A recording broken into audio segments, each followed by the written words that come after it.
Valentine's Day is a time for lovers, and President Theodore Roosevelt was a romantic. But Valentine's Day 1884 was a tragic day in the Roosevelt household. I'm Bob Summers, and this is a presidential story.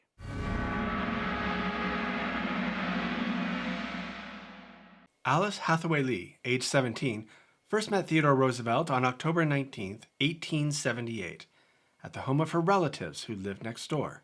19-year-old Theodore Roosevelt was a Harvard classmate of her cousin who lived there.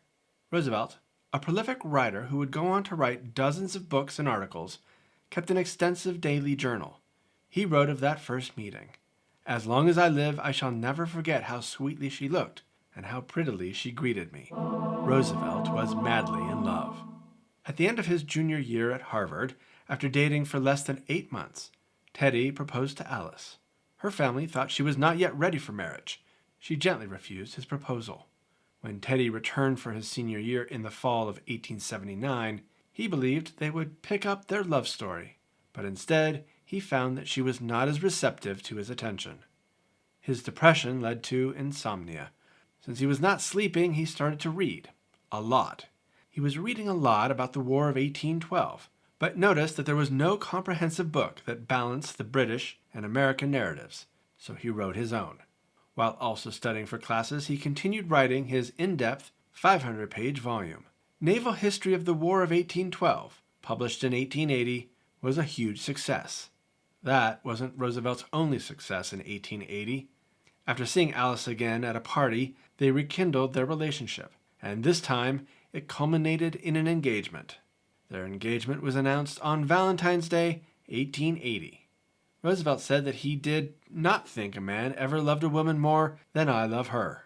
They married on October 27, 1880, Roosevelt's 22nd birthday. And if you know the name of the other president who was married on his own birthday, add it to the comments below. After a brief stint at Columbia Law School before dropping out, Roosevelt decided to go into public service. At the age of 23, he was elected as the youngest member of the state assembly in Albany, New York. Alice didn't care for Albany. Having grown close to Roosevelt's mother and sisters, she moved into the Roosevelt home in New York City's Midtown. In February 1884, the Cyclone Assemblyman, as Roosevelt was called by his colleagues, was working in Albany while his pregnant wife was in New York City. Teddy was convinced his first child would be born on Valentine's Day, and he would get home in plenty of time. But he was wrong. At 8:30 on the evening of February 12th, his daughter, Alice Lee Roosevelt, named for her mother, was born. Early on February 13th, Roosevelt received a telegram with the joyous news. As he received congratulations from his friends, he started making plans to head home that afternoon. A couple hours later, but before he left Albany, Roosevelt's joy evaporated when he received another telegram to hurry home. His mother and his wife were both gravely ill. When he arrived home around midnight, he was met by his brother Elliot, father of future First Lady Eleanor Roosevelt, who would be born later that same year. Elliot said to his brother, "There is a curse on this house." In his diary, Roosevelt referred to his mother, Martha Mittie Roosevelt, as a sweet, gracious, beautiful Southern woman, a delightful companion, and beloved by everybody. When Roosevelt had last left for Albany, his mother was thought to have had a bad cold. She had a history of health issues, but they had never been life-threatening. But now, she had been diagnosed with typhoid fever. In the same house, Alice was suffering from kidney failure resulting from Bright's disease. She hadn't been diagnosed with the ailment until after giving birth, possibly because any prior symptoms she experienced were attributed to her pregnancy. Teddy traveled between his mother's room and his wife's room to support and love them, but there was little he could do. At 3 a.m. on February 14th, 48-year-old Mittie Roosevelt passed away. 11 hours later, at 2 p.m., Teddy held Alice when she also passed away at the age of 22, exactly 4 years after their Valentine's Day engagement announcement. Roosevelt's diary entry for that day is brief and heartbreaking to read. It is marked with a simple X, and simply followed with, "The light has gone out of my life." 2 days later, The two Mrs. Roosevelts were laid to rest in a double funeral.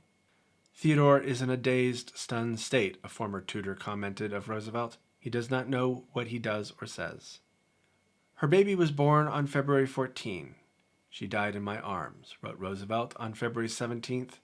As my mother had died in the same house, on the same day, but a few hours previously, for joy or for sorrow, my life has now been lived out. A devastated Roosevelt threw himself into his work in the Assembly, while he also campaigned hard for the Republican Party in the 1884 presidential election, but he did not run for re-election himself. Before the election, Roosevelt's grief was too great. He left the state assembly, left his infant daughter with his sister in New York, and headed to the Dakota Territory, to a small cabin on the ranch he had purchased the year before. He had fallen in love with the West after he first visited the Badlands in 1883, for it was a land that offered a strenuous outdoor life. Here, amid his 1,000 heads of cattle, roaming wildlife, and the rugged integrity of the men that, quote, took the snob out of him, he could deal with his loss. For 2 years he worked as a rancher and a sheriff before he returned to New York. When he returned in 1886, he again took up politics and married his high school sweetheart, Edith Caro. He also resumed raising his very intelligent and exuberant daughter, Alice, who would become a national celebrity. It was the beginning of a strained and somewhat distant relationship between father and daughter. For the rest of his life, Roosevelt never spoke of his first wife. He could not even say her name, which was difficult because his daughter had the same name, so he called her Baby Lee. He wrote, "There can never be another Alice to me, nor could I have another, not even her own child, bear her name." When she was no longer a baby, she was referred to as Sister by the family.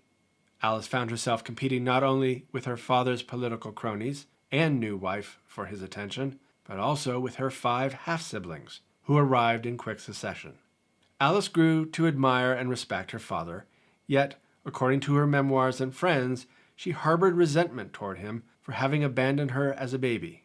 The high-spirited Alice perhaps took to scandalous behavior in retaliation.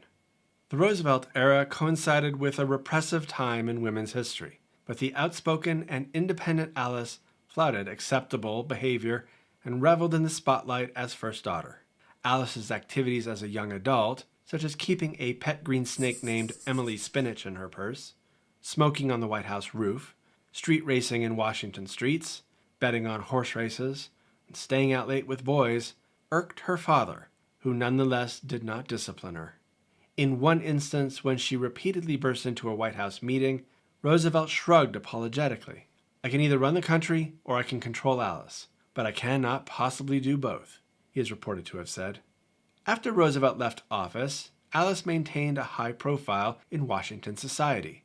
However, she was banned from visiting the Taft White House after a voodoo doll of Mrs. Taft was found buried, by Alice, in the front lawn. President Wilson also banned her from White House society in retaliation for her making a lewd comment about him in public. Wilson was not her only target. She once remarked that her friend, Warren Harding's Vice President Calvin Coolidge, looked as though he'd been weaned on a pickle. The press loved her. Alice was both fiercely competitive with and loyal to her father. She held her father in such high esteem that when Teddy died in 1919, Alice used her celebrity to move her father's political causes forward as her own, as a way of honoring him. Thanks for watching.